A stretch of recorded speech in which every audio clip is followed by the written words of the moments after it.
లేనా ఇప్పుడు పెళ్ళి సంవత్సరానికి పిల్లలు లేరని స్లిప్పులు రాసిచ్చి ప్రకటనలు చేయించుకుంటున్నారు. అవునా కదా?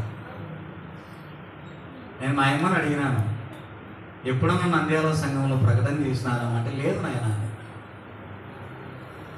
చేయలేదు. మరి ఏం చేసినారు మా పిల్లలు? ఏం చేస్తాము నాయన, దేవునికి ప్రార్థన చేశాను. కాబట్టి 18 సంవత్సరాల తర్వాత ఎవరన్నా అనుకుంటారక్క పిల్లలు ఉంటారని? పెళ్ళి 18 ఏళ్ళకి. నా తర్వాత మరొక తమ్ముడు, మేము ఇరువురము సంతానం. నంద్యాల స్థానిక సంఘంలో మేము పుట్టాం, పెరిగాం. మా కార్యక్రమాలన్నీ అందులోనే జరిగాయి. కార్యక్రమాలన్నీ అంటే పెళ్లి పిటాకులు కూడా అన్నీ జరిగినాయి. మా నాన్నగారికి 2 చెల్లెళ్ళు, అభిషేకమ్మ, అలాగే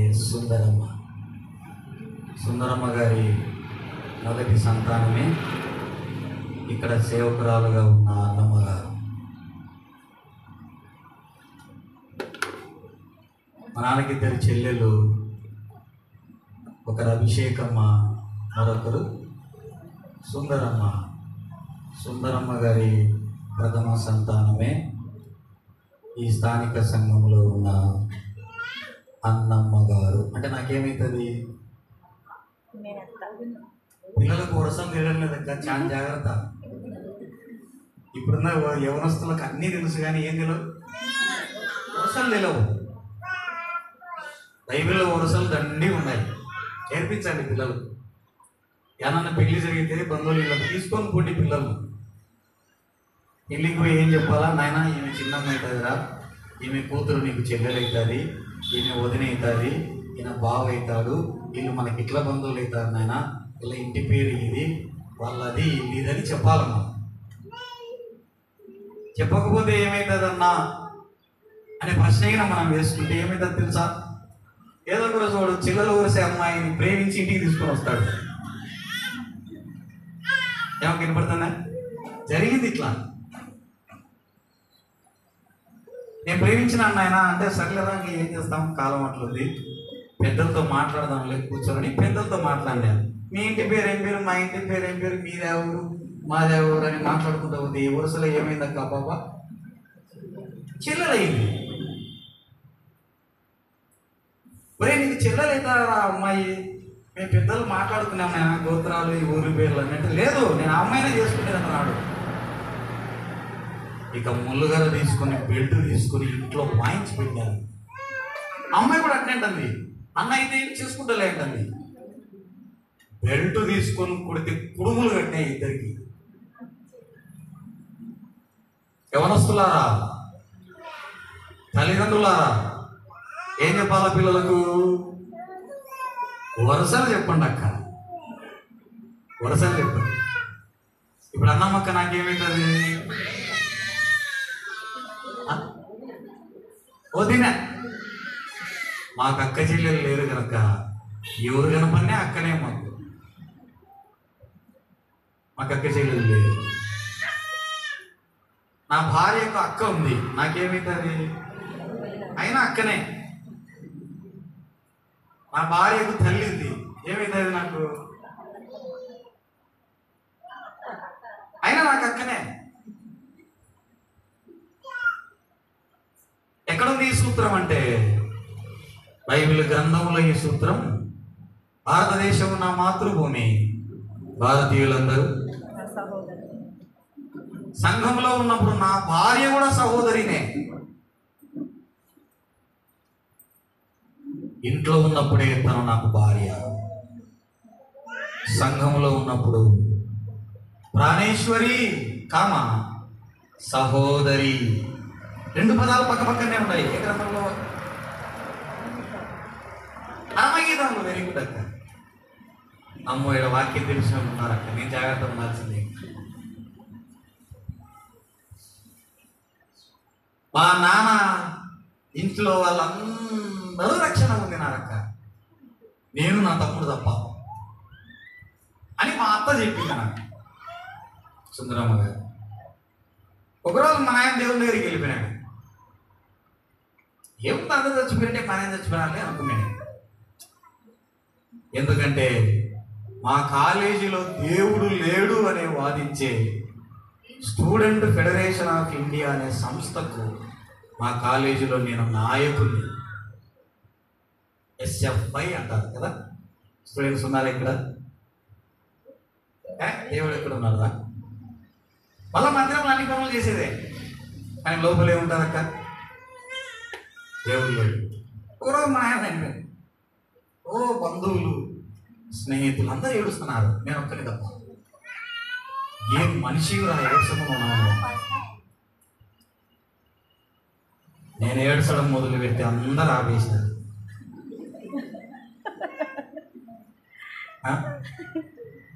బంధువులు ఆ రోజు ఏడ్చి వెళ్ళిపోయినారు అక్క. సమాధి దగ్గర పోయి కూర్చొని ఏడ్చుకున్న రోజులు ఉన్నాయి. దాయాదులందరూ వచ్చి సమాధి కట్టాల్సిందా అంటే, ఇదేంద్రా సమాధి కట్టాలంటే, సరే కడదాం దాన్ని. కట్టాలంటే సమాధి తవ్వాలి కదా. తవ్వితే మన ఆయన తలకాయ, మన ఆయన కాళ్ళు, మన ఆయన చేతికి వాచి, మన ఆయనకి ఇష్టం స్పెక్స్ బాగా. మన ఆయన చేతికి ఉండే వాచి వయస్సు, నా వయస్సు ఎంతో అంత. తల్లిళ్ళు ఆయనకి ఇష్టమని గోంతెర అన్ని గుంపులు ఉన్నాయి. కానీ మా ఆయన వెళ్ళి ఎక్కడ వినాడా? మా ఆయన ఈయనే కదా పెట్టేది. నేను మీ నాయనతో కాదో చూడండి రాడు తొమ్మినోడు. ఓరే మా ఆయన వాచ్ ఇదేరా? మా నాయన కట్టేద్దారు. మా ఆయన 6 అడుగులు ఉంటాడు, ఎముకలు ఆయనవే. సరే మీ నాయన దగ్గర అన్ని తీసేసుకొని చెప్పి తలకాయ తీసుకొచ్చిన లోపల నుంచి పట్టుకునేది పక్కన పెట్టుకుంటాయి. ఎముకలు, పక్కటి ఎముకలు అన్ని కుప్ప పెట్టుకుంది. ఇది మన ఆయన. యవనస్తులు వినాలి, ఇవి ఖచ్చితంగా మన ఆయనవే. అన్ని కుప్ప పెట్టుకున్నాయి ఎముకలని. అని మా ఆయన వినాడు.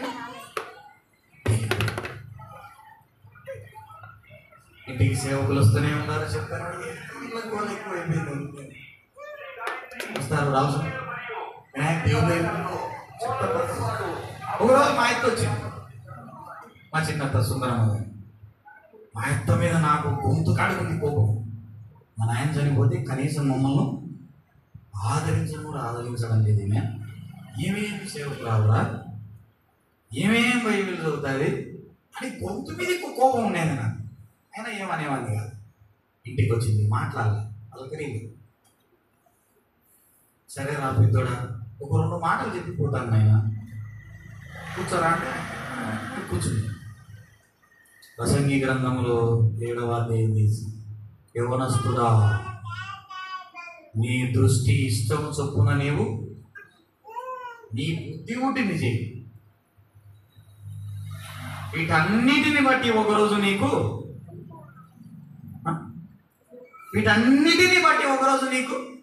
తీర్పు ఉండాలని చెప్పింది అక్క. ఏంద్రా ఈ ముస్లిం కూర్చుంటే ఇటు చెప్పిపోయా నాకు అని చెప్పి బస్సు కూడా ఎక్కి నీకు పోలేమా అయిపోయాను. అంత కోపం నాకు. కోపంలో మించిన వాళ్ళు లేరుగా. ఇప్పటికి కూడా అంతే, ఊరికట్లా చూస్తా అంతే. అది కాలేజీలో అయినా, ఇంట్లో అయినా, సంఘంలో అయినా కంటి చూపుతోనే బెదిరించుకుంటా. బస్సు కూడా ఎక్కి నీకు పోలేమా అయిపోయాను.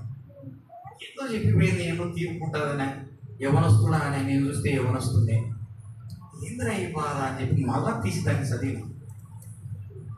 అంతకుముందు చదివే అలవాటు ఉన్నది, కానీ ప్రత్యేకంగా ఈ వచనాన్ని చదివే ఆ ఏకాగ్రత నాకు సరే ఏదో తీర్పుందని చెప్పిపోయింది మా ఇంత. ఇది కదా మళ్ళీ చూద్దాం కానీ మళ్ళీ సినిమాలు పోవడం, మళ్ళీ గొడవలు పోవడం. ఎవరినన్నా కొట్టాలంటే దాన్ని స్కెచ్ చేయాల్సింది మనమే.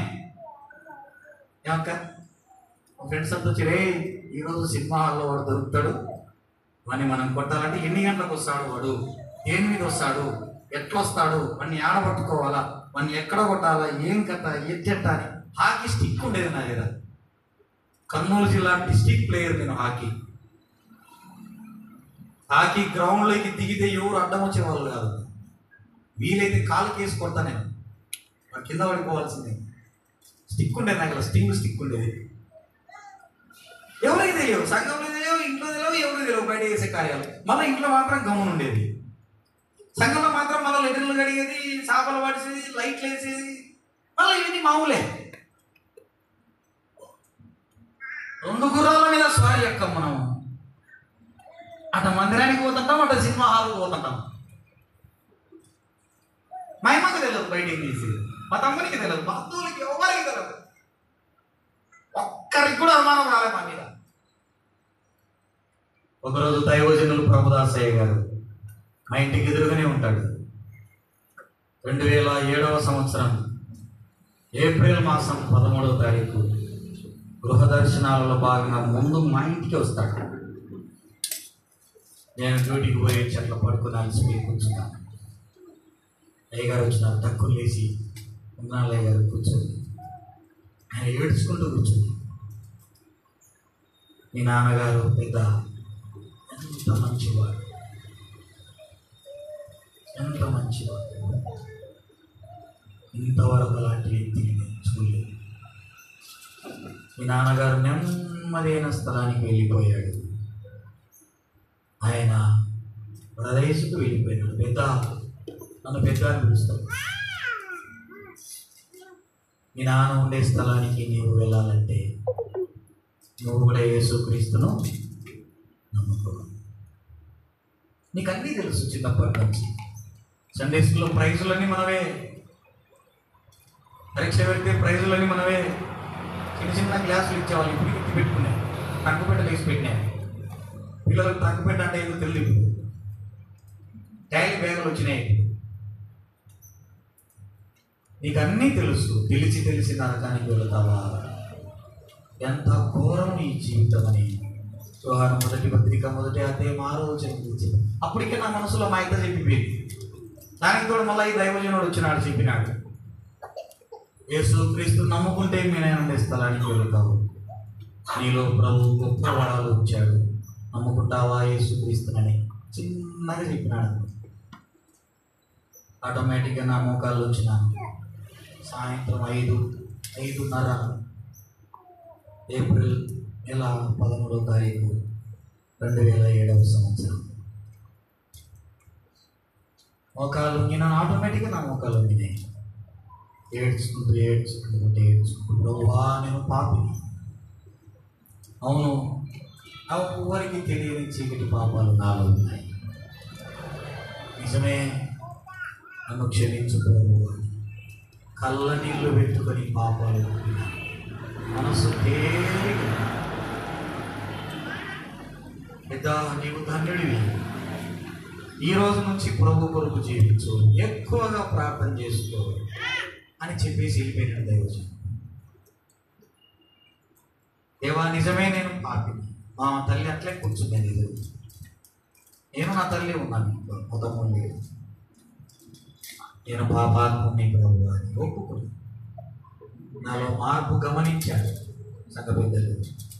అదే సంవత్సరం ఆగస్టు మాసంలో, పెద్ద నీవు మారావు, నీలో మార్పు కనబడింది, మా బాప్తిస్మమునకు నీవు యోగ్యునివే కనుక తెల్లవారుజాము బాప్తిస్మాలు ఉంటాయి, సిద్ధపడు అన్నారు. నీకు మేము బాప్తిస్మం ఇస్తున్నాము, సిద్ధపడు అన్నారు. తెల్లవారుజామే బాప్తిస్మం అంటే ఏందో చెప్పారు, దీన్ని తీసుకోవడం ద్వారా కలిగే మార్పులు ఏంటో చెప్పారు, ఎవరికి ఇస్తారో చెప్పారు. ఆగస్టు మాసం 22వ తారీఖు అనుకుంటాను బహుశా. అలాగే బాప్తిస్మం తీసుకుని నంద్యాల స్థానిక సంఘంలో కొనసాగుతూ ఉన్నాం. ఆ సంవత్సరమే లేచి సాక్ష్యం చెప్పు అని చెప్పారు. 5 నిమిషాలు చెప్పండి అన్నారు, ఏడ్చుకుంటూ చెప్పారు. 700 మంది కూర్చున్నారు. నేను సాక్ష్యం చెప్పి సంఘానికి అప్పగించిన సాక్ష్యం ఉన్నాను. 31వ తారీఖు రాత్రి 7 నిమిషాలు నాకు ఇచ్చినారు. 10 నిమిషాల్లో నా సాక్ష్యాన్ని సంఘానికి అప్పగించాను. మరుసటి సంవత్సరమే సండే స్కూల్ చెప్తుందని మా బంధువులలో ఒక అమ్మాయిని పెళ్లి చేసుకోరా అని 7 ఏళ్ళ నుంచి పొంగపోతున్నారు. ఎందుకు నా వెనకబడి ఉన్నారు అనవసరంగా? నా కాడ ఏముంది అసలు? ఏది లేదు, చిన్న ఉద్యోగం. లేదు, చేసుకోవాల్సిందే. సరే, ఏంటి ఇన్నాళ్ళు అడుగుతున్నారు, ఒకసారి ఆలోచన చేద్దామని ఆలోచన. ఏం చేస్తాను మీ అమ్మాయి అంటే సండే స్కూల్ చెప్తుందన్న. ఏం చెప్తుందన్నా? అమ్మాయి సరిపోయా, ఇంతకంటే ఇంకేం కావాలని పెద్దలం వెళ్ళి దైవ సేవకులు జీవితాన్ గారు మా యొక్క అందరం వెళ్ళి మాట్లాడుతున్నాం. పరిశుద్ధ వివాహం చేశారు. పరిశుద్ధ వివాహం అంటే ఏమన్నా ఏమంట అక్షింతలు చల్లడమా అంటే ఏమి? ఏదైనా నలుగులు వేసుకోవడమా? ఏంటిది పరిశుద్ధ వివాహం అంటే? అన్ని ఆచారాలకు తావు లేకుండా వివాహాన్ని జరిగించారు. ఇద్దరు పిల్లలు, పాప బాబు. సండే స్కూల్ టీచర్ అని చేసుకున్నాను. వారు తిరుపతిలో చదువుకోవడం ద్వారా గవర్నమెంట్ టీచర్గా తిరుపతిలో అమ్మాయికి ఉద్యోగం రావడం ద్వారా నా చిన్న ఉద్యోగాన్ని, కాంట్రాక్ట్ ఉద్యోగం పాలిటెక్నికల్ కాలేజీలో ఎలక్ట్రికల్ డెమాన్స్ట్రేటర్గా నేను పనిచేస్తున్నాను. 2005 నుంచి పనిచేస్తున్నాను. ఆ అమ్మాయి ఉద్యోగాన్ని బట్టి నా ఉద్యోగం 4 జిల్లాలు ఎక్కడైనా చేయొచ్చు. జోనల్ పోస్ట్ అక్కడ. ఆ అమ్మాయి మాత్రం చిత్తూరు జిల్లాలోనే చేయాలి. ఏం చేయాలా? ఒక సంచికి పుస్తకాలు వేసుకున్నాం, ఒక సంచికి బట్టలు వేసుకున్నాం. గొనె సంచి చూసాను. ఒక సంచికి బట్టలు వేసుకున్నాం, ఒక సంచికి పుస్తకాలు వేసుకున్నాం. 2 గొనె సంచులు తీసుకొని తిరుపతికి వెళ్ళిపోయాను. ఒక గిన్నె, ఒక డేక్ష మా ఎమ్మి ఇచ్చింది. ఒరే డేక్ష పెట్టుకునేనా అన్నం చేసుకొని, ఒక గ్లాసు.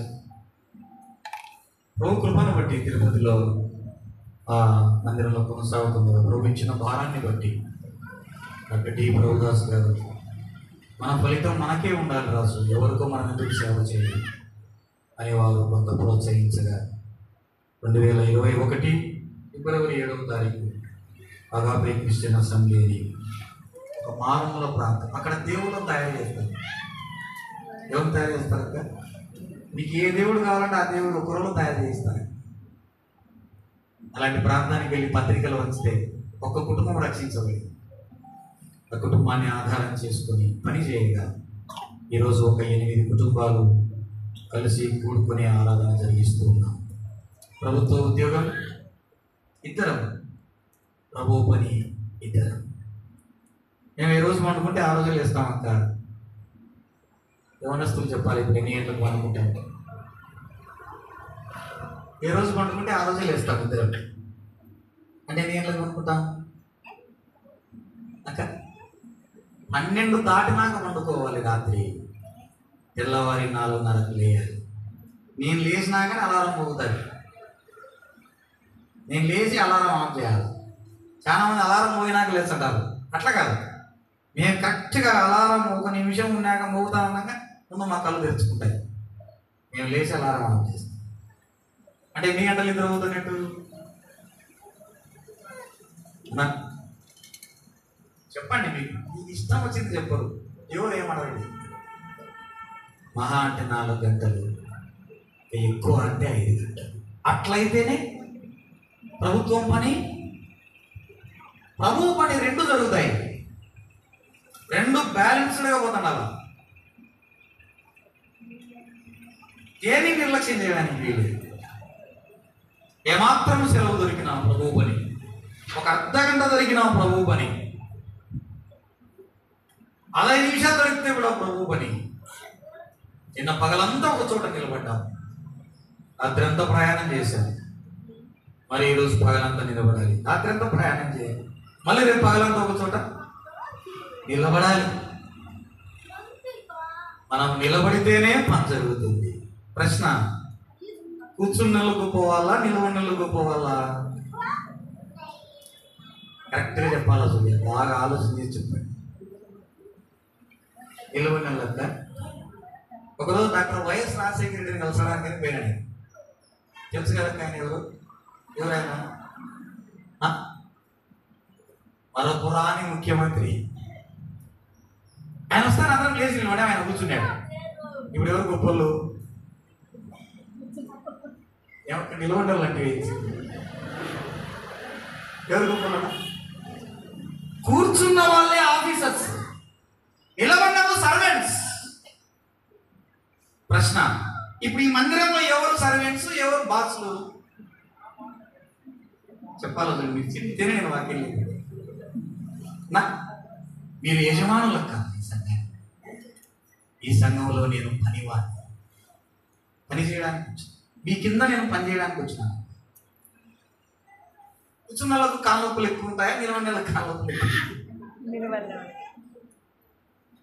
జాగ్రత్త, 10 గంటలు నిలబడగలను నేను. కాలు ఇరిగింది, లోపల రాడ్డు ఉంది, స్క్రూలు ఉన్నాయి, ఆయన భయపడగలేదు. డాక్టర్ ఎక్కువసేపు నిలబడ, బండి తోలాకు ఏదేందో చెప్పినాడు. మస్తు చెప్తుంటాడు ఈ డాక్టర్. ఆయనకి ఏం తెలుసుకున్న పని? నా పని నిలబడే పని సార్ అంటే నీ ఇష్టం చూడన్నాడు. సరే నీ ఇష్టం లేదు, చూసుకున్నాం. యవనస్తులాగా కాళ్ళు బాగున్నప్పుడే నిలబడాలి. ఒకరోజు కాళ్ళు సచ్చు పడతాయి.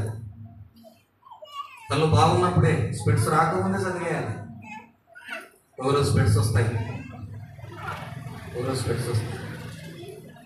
కాబట్టి మా ఈ చిన్న పనిలో ఎక్కడ వీలుండదు అక్క. వారానికి ఒక్కరోజే నేను నా భార్య కలిసి భోజనం చేస్తాను. బహుశా మహా అంటే 2 రోజులు. ఎందుకంటే సెలవు వస్తే భార్య భర్తలు ఏం చేస్తారు? ఏం ఇస్తారు? అక్కలు చెప్పాలి, ఏం ఇస్తారు?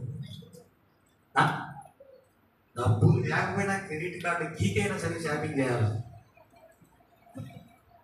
ఈ క్రెడిట్ కార్డులో రోగం వచ్చింది. డబ్బు లేకపోయినా ఏం కార్డు ఉంటుందంట? గీకాల్సిందే, కొనాల్సిందే. షాపింగ్, విజిటింగ్, అరకులోయ, విశాఖపట్నం, ఊటీ. మా కాలేజీలో 4 రోజులు సెలవు వచ్చిందని ఇద్దరు భార్య భర్తలు, ఇద్దరు ఉద్యోగస్తులు థాయిలాండ్ పోయి వచ్చినారు 4 రోజులు. ఏం సార్ బాగుందా థాయిలాండ్ అంటే? సూపర్గా ఉంది థాయిలాండ్ అంటున్నాడు. ఎంత ఖర్చు అయింది సార్ అంటే 70,000 ఖర్చు అయింది. 4 రోజులు సెలవు వస్తే కూడా ఆగలేకపోయినారు. ప్రభు పిల్లలు మనం అట్లుండవు. యేసుక్రీస్తు భుజం మీద రాజ్యభారం, ఆయన పిల్లలమైన మన భుజముల మీద సువార్త. ఒక అర్ధగంట సేపే చెప్తాను అక్క వాక్యం. శ్రద్ధ వింటారా? నిజంగా వింటారా? కథలు కూడా చూడండి. సమయంలో 2వ గ్రంథం. కాబట్టి మా కుటుంబం కొరకు, మా పరిచయం కొరకు మీరు వ్యక్తిగతంగా కుటుంబ ప్రార్థనలు, సంఘ ప్రార్థనలు మీరు జ్ఞాపకం చేసుకోవాలని నేను చేతులెత్తి మనవి చేయించున్నాను. సమయంలో 2వ గ్రంథం 6వ అధ్యాయం 1వ వచనం. యవనస్తులు కేకలు వేసుకుంటూ చదవాలి బైబిల్. ఇళ్ళలో గట్టి గట్టిగా మాట్లాడుతుంటారు, సంఘంలో మాత్రం మూగల మాదిరి కూర్చుంటారు. 6వ అధ్యాయం 1-7 వచనాలు అని మన నోట్స్లో రాసుకోవాలి. ఖచ్చితంగా యవనస్తుల నోట్స్లు చూస్తా సాయంత్రం. సంఘానికి వచ్చేటప్పుడు ఏమేమి తెచ్చుకోవాలా? పెన్ను, నోట్సు, కానుక, బైబిలు, పాటల పుస్తకం. ఈ 5 వస్తువులు ఉండాలి. ఈ 5 వస్తువులలో సెల్ ఫోన్ లేదు కదా అంకుల్ అంటారా? ఈ 5 పక్కన పెట్టి ఏం తెచ్చుకుంటున్నారు ఇప్పుడు? ఎందుకు తమ్ముడు సెల్ తెచ్చుకునే ఉన్నది అంటే సెల్ ఫోన్లో బైబిల్ ఉంది అంకుల్ అంటున్నాడు. మరి పిచ్చోడా, సెల్ ఫోన్లో బైబిల్ మాత్రమే కనుక దండిగా ఉన్నాయి, కానీ బైబిల్లో మాత్రం బైబిల్ ఒకటే ఉంది. మందిరానికి వచ్చేటప్పుడు తప్పకుండా నోట్స్, పెన్ను, ఆదివారం అయితే కానుక, పాటల పుస్తకం, బైబిల్. మా సంఘానికి ఎవరైనా వస్తే కొత్తగా ఒక నోట్స్, ఒక పెన్ ఇస్తాం. ఫస్ట్ బైబిల్ ఇవ్వండి. క్రమంగా వచ్చినాడు అనుకో ఒక బైబిల్ ఇస్తా తెలుగు. ఇంకా ఇంట్రెస్ట్ ఎక్కువ ఉన్నాడు అనుకో కొనుక్కోనైనా సరే ఇంగ్లీష్ బైబిల్ ఇస్తా. ఇంకా బాగా ఎక్కువ హత్తుకున్నాడు అనుకో, ఇంకా బాగా నమ్మకంగా ఉన్నాడు అనుకో, నాకు ఏమైనా ఇచ్చుకుంటూ కూర్చుంటాను. అట్లా దండికి ఇచ్చేసినాను. నా ల్యాప్టాప్ నా దగ్గర లేదు, ఒక 3 రోజులు నా సెల్ ఫోన్ నా దగ్గర లేదు, వారం రోజులు నా బండి నా దగ్గర లేదు, నీ ఏమైనా ఇచ్చుకుంటూ కూర్చుంటా. నమ్మకంగా భక్తి ఉంటే చాలు. కాబట్టి యవనస్తులారా, సంఘానికి వచ్చేటప్పుడు ఏం తెచ్చుకోవాలా? నోట్స్, పెన్ను, కానుక, పాటల పుస్తకం బైబిల్ లాస్ట్లో ముందు నోట్స్ నోట్స్ లేకుండా మందిరానికి రాకూడదు. దానంతటి దౌర్భాగ్యం మరొకట్లేదు. ఎన్ని ఏళ్ళైంది మందిరానికి రాబట్టి? ఎన్ని నోట్సులు రాసినావు? ఎన్ని ప్రసంగాలు రాసినావు? నీ ఇంట్లో బట్టల కంటే నోట్స్లు ఎక్కువ ఉన్నాయా? నోట్స్ల కంటే బట్టలు ఎక్కువ ఉన్నాయా? మా ఇంట్లో బట్టల కంటే బుక్కులు నోట్స్లు ఎక్కువ ఉన్నాయంటే చేతులు ఎత్తండి. బట్టల కంటే పుస్తకాలు నోట్సులు పెన్నులు ఎక్కువ ఉన్నాయి. ఏమక్క నేను ఎత్తిన నాకు 10 జతలు బట్టలు ఉన్నాయి. నోట్సులు మాత్రం 86 నోట్సులు. పెన్నులు అయితే లెక్కేలే. ఇంట్లో పుస్తకాలు ఎక్కువ ఉండాలన్నా, బట్టలు కాదు. సెలవు వస్తే పుస్తకాలు సర్దుకుంటూ కూర్చోాలా, బట్టలు కాదు సర్దుకుంటూ కూర్చుండేది. పుస్తకాలు పెన్నులు పోలంటాడు. నువ్వు వచ్చేటప్పుడు నా కోసం ఆ కాగితాలు సిరా పట్టుకొని రా అంటాడు. ప్రియులారా, మనం ఏ స్థాయిలో ఉన్నామో మనం గుర్తిరగాలి. మన పిల్లలకు ఇచ్చే ఆస్తి పుస్తకాలే, నోట్స్లే. నేను ప్రసంగాలు చేయగా నా భార్య రాసిన నోట్స్ ఇది. ఏం నా నోట్స్ తీసుకోబోతున్నాను అనేది రాదు.